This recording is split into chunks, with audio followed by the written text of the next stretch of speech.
Jangan mau kerja loyalitas kalau apa yang kita dapatkan dari perusahaan tempat kita bekerja itu tidak seimbang. Di balik orang yang kerja keras lembur bagai kuda, ada jiwa-jiwa yang tersiksa di dalamnya. Entah itu hak keluarganya atau hak dirinya sendiri, dan dia mau kerja sampai larut malam itu bisa jadi karena dia sedang lari dari masalah hidupnya.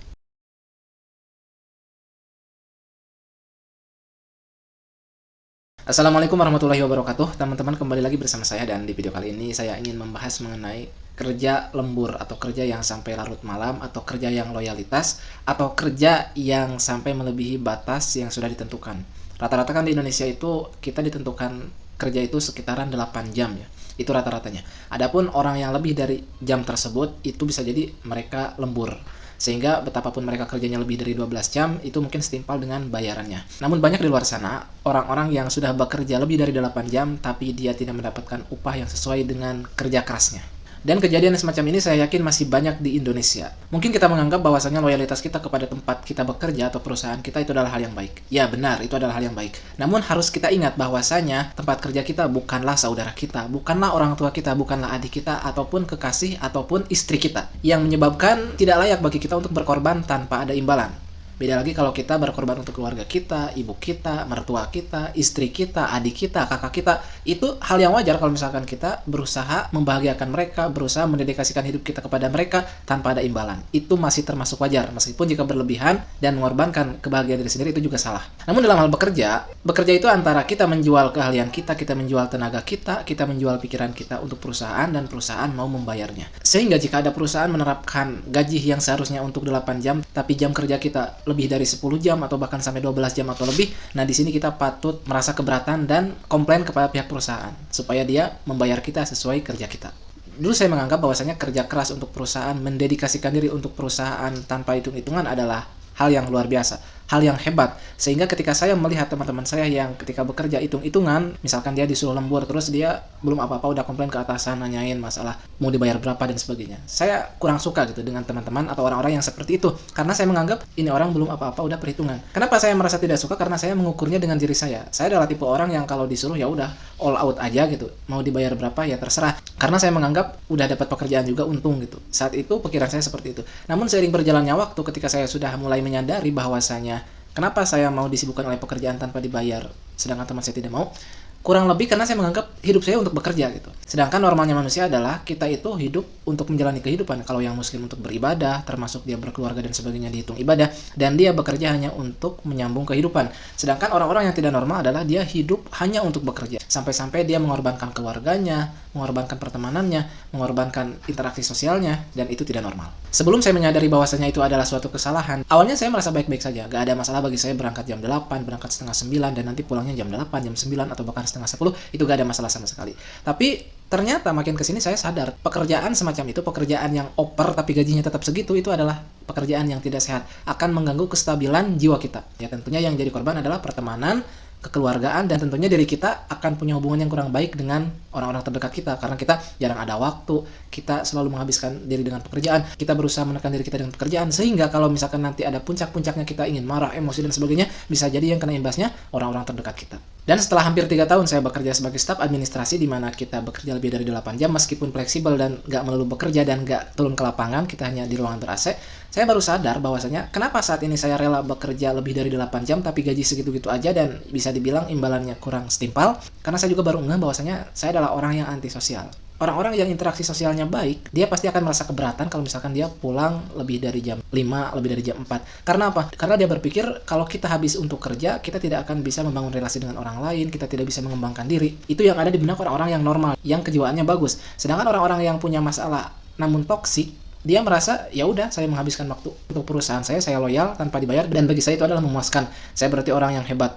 Padahal tidak seperti itu ya teman-teman. Karena ternyata memang saya termasuk orang yang antisosial, sehingga ketika misalkan di masyarakat ada satu acara, saya memang tidak ingin mengikutinya. Karena saya juga gak enakan orangnya, gak mungkin saya bilang, kan gak enak ya kalau misalkan kita tinggal di suatu kampung, kita diundang dan gak datang, gak enak ya. Maka cara saya untuk menolak secara halus kepada orang-orang yang mengajak saya untuk bersosialisasi itu, yakni dengan bekerja pulang malam. Dengan bekerja pulang malam, tanpa kita menjelaskan bahwasanya kita tidak mau hadir di acara mereka, mereka pun akan paham dengan sendirinya. Oh si A ini mah pasti kalau diundang gak bisa datang karena dia kerjanya pulang malam terus. Sebetulnya itu alasan mengapa saya rela bekerja lembur tapi upah tidak sesuai. Intinya saya ingin lari dari satu masalah, dengan cara yang kurang gentle.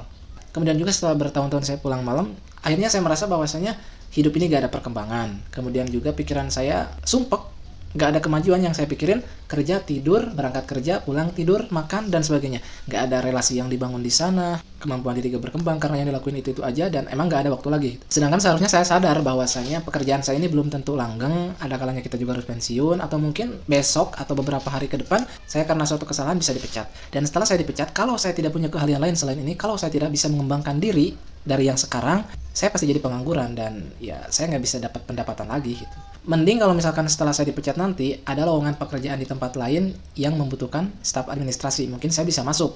Tapi kalau misalkan staf administrasi itu kan jarang ya, kebanyakan itu rata-rata orang-orang marketing kayak sales, SPG, SPB. Nah kalau misalkan saya tidak mengembangkan diri sebagai seorang selain admin, kemungkinan besar ketika saya sudah dipecat saya nggak bisa apa-apa, dan saya mungkin gak bisa kerja lagi karena gak punya kemampuan. Dan tidak hanya saya pribadi ya, saya melihat orang-orang yang gemar bekerja sampai malam, tidak hitung-hitungan, itu dia sebetulnya sedang lari dari masalah kehidupannya. Entah itu di keluarganya kurang harmonis, entah itu dia menjalankan kehidupan berkeluarga secara tidak normal. Misalkan dia gak apa-apa pulang malam terus gara-gara memang istrinya gak ada di rumah, karena istrinya juga lagi bekerja, jadi gak ada sesuatu yang dapat diharapkan di rumah, makanya dia betah di tempat kerja alias kesepian. Atau kemungkinan kedua, orang-orang yang hobi pulang malam tapi rela tidak dibayar adalah mereka yang antisosial. Bagi mereka ya udah, saya gak suka berkumpul dengan orang-orang, maka saya mencukupkan lingkungan tempat kerja saya aja, selebihnya saya malas menjalin hubungan lagi. Intinya saya ingin mengingatkan teman-teman di luar sana yang mungkin juga banyak ya yang sama seperti saya, dimana kita bekerja lebih dari 8 jam, kita pergi pagi dan pulang malam terus, sehingga menyebabkan kita tidak bisa berkembang, tidak bisa menjalin relasi yang baik dengan orang-orang di sekitar kita. Kita mungkin tidak bisa meluangkan waktu kita untuk keluarga gara-gara tenaga kita dan waktu kita habis untuk pekerjaan, sehingga yang ada di rumah itu cuma ngambek-ngambek karena kita membawa masalah di tempat kerja kita ke rumah tangga kita. Maka saran saya bagi orang-orang yang mengalami hal yang sama dengan saya, sarannya adalah yuk mulai dari sekarang kita udah harus menjadi karyawan yang cerdas, dimana kita dibayar, di situ kita kerja profesional. Jangan sampai kita mau bekerja tanpa diupah. Kemudian yang kedua, kalau saya pribadi ya, karena saya tahu saya bakal pulang di atas jam 7 atau jam 8, maka ketika perusahaan memberikan kelonggaran untuk kita berangkat lebih telat 1 jam dari jam masuk seharusnya, ya saya gunakan. Setiap hari saya berangkat jam setengah 9, jam 9. Memang orang-orang di kantor tidak suka dengan perilaku seperti itu, tapi saya punya alasan untuk itu. Saya punya alasan, yakni di waktu duhur, waktunya istirahat sejam, saya nggak bisa, karena memang kalau saya melakukan di luar waktu itu, nanti terkendala jaringan dan crowded lah, banyak orang-orang yang bisa mengganggu pekerjaan saya. Makanya saya telat 1 jam berangkat kerjanya. Itu alasan pertama saya. Kemudian alasan yang kedua, di buku undang-undang pekerjaan tempat saya bekerja itu dituliskan di sana bahwasanya intinya kita harus bekerja 8 jam. Dan pihak perusahaan akan tetap menghitung kita sebagai karyawan yang masuk kerja dan tidak dihitung telat kalau misalkan kita masih masuk sebelum lewat jam 9. Maka untuk itu saya masih melakukan keterlambatan sebelum jam 9. Dan saya sudah melakukan perilaku terlambat ini lebih dari setahun dan alhamdulillah gaji saya tidak dipotong. Itu artinya pihak perusahaan mengetahui bahwa hal itu masih bisa ditoleransi. Dan ingat, ketika kita sudah dibayar oleh perusahaan, sebisa mungkin kita harus profesional. Jangan sampai perusahaan sudah menggaji kita secara adil, tapi kita bekerja tidak sesuai gaji kita, alias korup. Kebiasaan teman-teman melakukan hal ini, teman-teman jadikan tolak ukur untuk orang lain. Ketika dia pulang malam sedikit, dia marah-marah atau gak terima. Jangan sampai teman-teman merasa, ya baru gitu aja, gue nih tiap hari pulang malam. Intinya jangan sampai teman-teman menjadikan kebiasaan teman-teman itu sebagai tolak ukur untuk mengukur kemampuan atau kesanggupan kerja orang lain. Karena background kita satu sama lain berbeda gitu. Mungkin kita mau berlama-lama di tempat kerja karena kita tidak punya kehidupan di tempat tinggal kita. Sedangkan teman kita yang suka hitung-hitungan itu, kenapa dia tidak mau berlama-lama di tempat kerja? Karena dia punya kebahagiaan di keluarganya, di teman-temannya, di orang tuanya, di rumahnya. Kalau misalkan kita atasan, kemudian anak buah kita selalu komplain terkait masalah kepulangan, tapi karena kita adalah tipe orang yang betah di kantor, kemudian kita judge anak buah kita yang selalu rewel itu. Kamu ini niat kerja nggak sih? Di tempat lain aja tuh orang lain pulang jam segitu. Saya aja di sini suka sampai jam 10 malam. Kamu baru jam 8 aja udah ngerengek-rengek. Niat kerja gak kamu? Kalau enggak ya udah keluar aja. Jangan sampai kalau misalkan kita punya rekan kerja atau memang teman-teman sendiri adalah seorang atasan, jangan sampai mengukur kemampuan dan kesanggupan orang lain atau bawahan kita itu dengan diri kita yang berbeda background. Karena menurut saya itu adalah toksik yang tidak terasa. Kita mengukur orang lain, memaksakan orang lain harus sama dengan kita, sedangkan orang lain background kehidupannya berbeda. Kadar kebahagiaannya pun berbeda-beda.